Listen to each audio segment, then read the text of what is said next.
The day's top business news now with the day's top business presenter, Brian Quinn.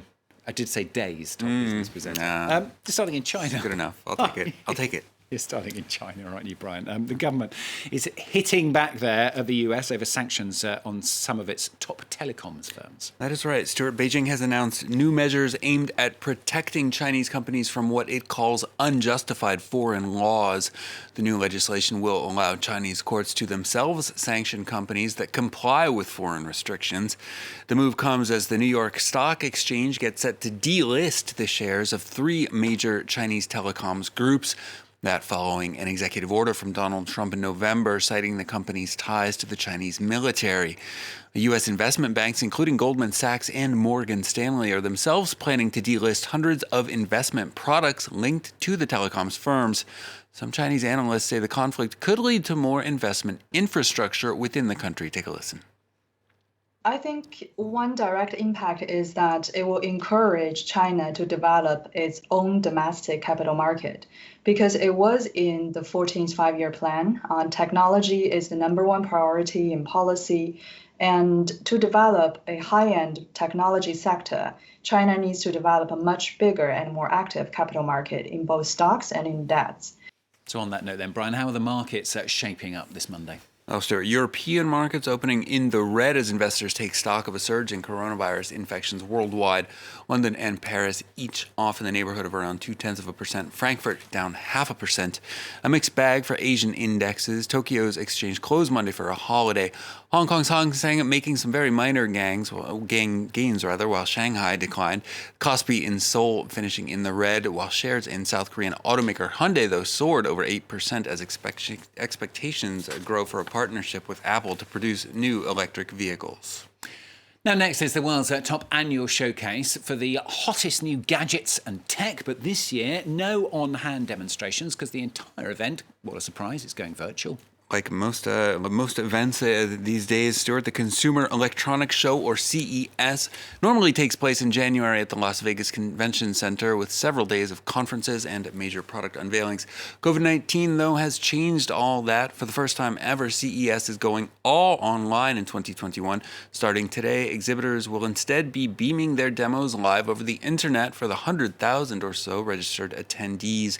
The Consumer Technology Association says the financial fallout from the cancellation of the physical event will be severe both for his group and for Las Vegas, but he's determined to make the best of it, saying a return to normal even in 2022 is looking unlikely.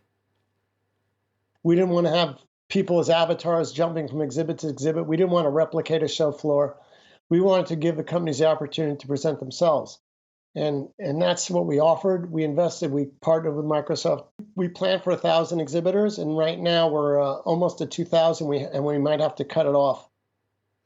Now, next, the reaction by major social media firms to last week's violent riot at the US Capitol continues. This is Amazon taking action against the social media platform Parler. Parler, yes, that's right. Amazon has kicked Parler off of its web hosting services.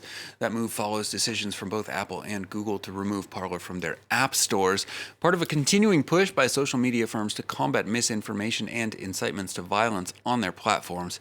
Georgina Robertson has the story. Following in the footsteps of Google and Apple, Amazon has suspended its web hosting services to the social media app Parler, citing what it calls a very real risk to public safety. The platform, popular amongst America's far-right movement, is believed to have played a pivotal role in inciting last week's violent storming of the US Capitol. Parler gained its following for an explicit hands-off approach to content moderation. Recent attempts to rein in the app's more extreme content via a team of volunteers, failing to convince Amazon. Recent threads have called for the killing of Vice President Mike Pence. The CEO of Parler has refuted the accusations and says that this was a coordinated attack by the tech giants to kill competition in the marketplace. We were too successful too fast. You can expect the war on competition and free speech to continue, but don't count us out. Mainstream social media apps have taken a harder line on hate speech, and President Trump himself was banned on Twitter. Parler pictures itself as the only social media platform that protects people's constitutional right to freedom of speech. Appealing to many conservative voices in the US, it has attracted some extreme elements looking for an alternative to what they view as the liberal mainstream platforms. Amazon's web hosting service is removing a key part of Parler's infrastructure. Statements from the social media group say that they will likely be unavailable for up to a week as they rebuild and hunt for an alternative provider. Some continuing problems for Parler. They're likely to continue to get worse, actually, for them, I think, Stuart. I suspect so. Brian, thank you very much. Brian Quinn with Business on France 24.